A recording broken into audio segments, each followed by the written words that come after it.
Ang katuruan tungkol sa pagkagalit. Mateo Kapitulo 5 versikulo 21 hanggang 26. Narinig ninyo na iniutos ng Diyos sa inyong mga ninuno, huwag kang papatay.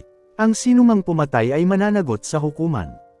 Ngunit sinasabi ko naman sa inyo, ang sinumang napupuot sa kanyang kapatid ay mananagot sa hukuman, ang humahamak sa kanyang kapatid ay mananagot sa Sanhedrin, at sinumang magsabi sa kanyang kapatid, ulol ka, ay nanganganib na maparusahan sa apoy ng impyerno.